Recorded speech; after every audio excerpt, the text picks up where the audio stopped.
మల్లారా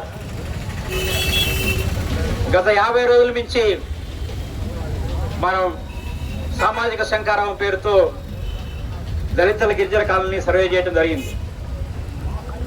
నాకంటే ముందు మాట్లాడిన వక్తలు చాలా విషయాలు మాట్లాడారు. ఈ సర్వేల ద్వారా ఒక 5 అంశాలు ముందుకు వస్తా ఉన్నాయి, కొత్త విషయాలు కూడా ముందుకు వస్తున్నాయి. మొట్టమొదటి సమస్య భూమి, ఇళ్ల స్థలాలు. మెజారిటీ ప్రజానీకాన్ని ఈరోజు వేధిస్తున్న సమస్య భూమి, ఇళ్ల స్థలం. ఈ ప్రభుత్వ అధికారంలోకి వచ్చిన తర్వాత 1 సెంటు భూమి పంచలే, 1 సెంటు ఇళ్ల స్థలం ఇవ్వాల. అభివృద్ధిని జపం చేస్తున్నారు. అంతర్జాతీయ ప్రమాణాలతో రాజధాని కడతామంటున్నారు, అంతర్జాతీయ ప్రమాణాలతో పెద్ద పెద్ద రోడ్లు వేస్తామంటున్నారు. కానీ భూమి, ఇళ్ల స్థల సమస్య పరిష్కారం చేయడంతో సిద్ధపడట్లా. మనకందరికీ తెలుసు, మనం పోరాడిన సందర్భంగా రాష్ట్ర వ్యాప్తంగా భూ పోరాటాలు జరిగిన సందర్భంగా రాష్ట్ర ప్రభుత్వం నిర్ణయం చేసింది, కోనేరు రంగారావు సిఫార్సులు అమలు కమిటీ, అమలు యంత్రాంగం ప్రతి రెవెన్యూ డివిజన్లో హెడ్ క్వార్టర్లో ఆర్డీఓ ఆఫీసులో ఒక మండల మేజిస్ట్రేట్ స్థాయి ఆఫీసరు ఈ సిఫార్సు నమోదు చేయడానికి, భూమి, ఇళ్ల స్థలాల సమస్య పరిష్కారం చేయడానికి ఉంటారు. కానీ ఈ జిల్లాలో ఎక్కడ రెగ్యులర్ ఎంఆర్ఓ లేరు. అక్కడ ఈ కోనేరు రంగారావు సిఫార్సు అమలు చేయడం కోసం రెగ్యులర్ ఎంఆర్ఓ లేరు. ఈ జిల్లాలో ఆగమేఘాల మీద ముప్పారం నుంచి బెంగళూరు రోడ్డు వేయడం కోసం స్పెషల్ డిప్యూటీ కలెక్టర్ వస్తాడు. స్పెషల్ డిప్యూటీ కలెక్టర్ భూములు లాక్కోవడం కోసం స్పెషల్ డిప్యూటీ కలెక్టర్ పెడతారు. ఒక కాలువ కట్టాలంటే, ఒక రోడ్డు వేయాలంటే ప్రత్యేక అధికారులు నియమిస్తారు. కానీ ఇక్కడ ఉన్న ప్రత్యేక అధికారులని పనిచేయలేరు. అందుకని నేను డిమాండ్ చేస్తా ఉంది, మనం ధనాలను డిమాండ్ చేయాల్సింది జవాబుదారీతనం రావాలి. ఎట్లయితే ప్రత్యేక కలెక్టర్ ఏర్పడేసి భూసేకరణ చేస్తారో అదే పద్ధతిలో ప్రత్యేక యంత్రాంగం ఏర్పాటు చేసి భూమి, ఇళ్ల స్థల సమస్య పరిష్కారానికి శ్రద్ధ పెట్టడానికి సందర్భంగా డిమాండ్ చేయదలుచుకున్న మొదటి పాయింట్. రెండో పాయింట్, మండల రెవెన్యూ వ్యవస్థ ఉంది. మొన్న నూజిలపల్లిలో అంబేద్కర్ విగ్రహం ఏర్పాటు చేసి మీద ఆర్థిక వివాదం వచ్చింది. మనం అడుగుతున్నాం, ఆ గ్రామానికి సంబంధించిన గ్రామంలో గ్రామ సభ ఏమైనా జరిపారా? ప్రతి మూడో వారంలో మండల మేజిస్ట్రేట్ ఏదైనా గ్రామాన్ని సందర్శించి సామాజిక అసమానతల మీద, ఎస్సీ ఎస్టీ చట్టాల అమలు మీద గ్రామాల్లో చైతన్య సభలు నిర్వహించాలి. 8వ తేదీ జరిగింది అక్కడ ఘటన. ఇవాళ మనం 24వ తేదీ ఉన్నాం.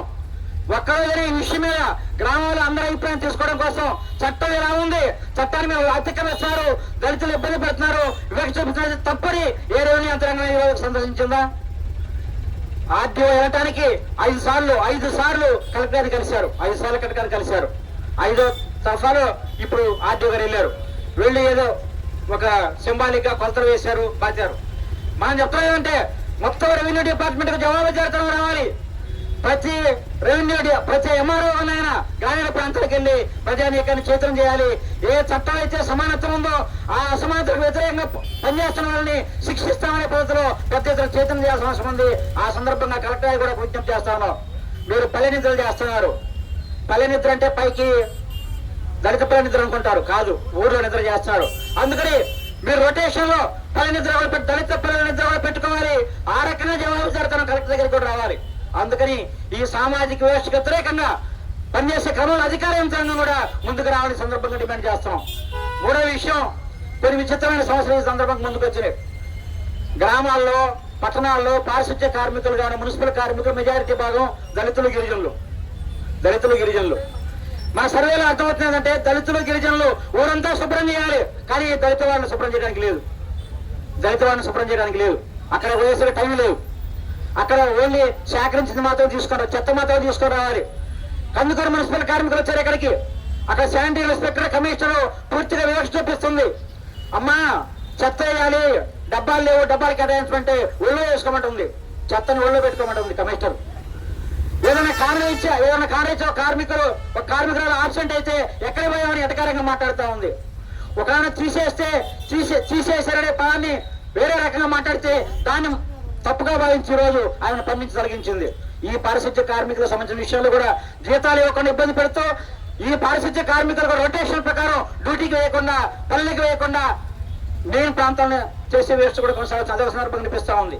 అందువల్ల ఈ రాష్ట్ర ప్రభుత్వం మనం డిమాండ్ చేస్తా ఉంది, దళితులు, గిరిజనులు ఇతర సమస్యల మీద ప్రత్యేకమైన పరిశీలన ప్రభుత్వం చేయాలి. మన జిల్లాలో కూడా కోస్తా తీరం మొత్తం గిరిజనులు ఉన్నారు. ఈ గిరిజన సంబంధించిన విషయాలు కూడా ఒక ఉదాహరణ చెప్తాం.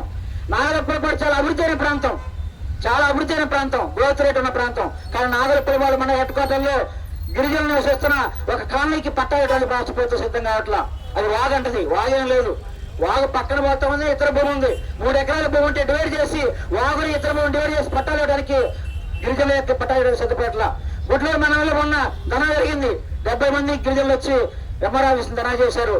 7 రకాల సమస్యలు వచ్చి ఆ సమస్య పరిష్కారం జరిగిపోయి సిద్ధ పెట్టలేదు. అందువల్ల మన కోస్తా తీర ప్రాంతం కానీ ఇతర ప్రాంతం కానీ పట్టణాలు కానీ ఎస్టీలు గిరిజనులు యానాదులు ఎరుక జీవనోపాధి చేసే వాళ్ళకి ప్రత్యేక సమస్యలు ఉన్నాయి. ఆ సమస్యల పరిష్కారం కోసం కూడా మన రాబోయే కాలంలో ఈ ప్రభుత్వ యంత్రాంగాన్ని బదలాయం చేయాల్సిన అవసరం ఉందనే విషయాన్ని సందర్భంగా తెలియజేస్తూ, ఏమైనా ఈ సామాజిక సంఖ్యాల ద్వారా వచ్చే సమస్యల్ని పరిష్కారం చేయకపోతే ప్రభుత్వాన్ని స్తంభింపజేయడానికి, నిలదీయడానికి, ముట్టడి చేయడానికి మనం సిద్ధపడాలని సందర్భంగా తెలియజేస్తూ, దానికి సంపూర్ణంగా CIT మద్దతు సందర్భంగా తెలియజేస్తూ సెలవు తీసుకుంటాం.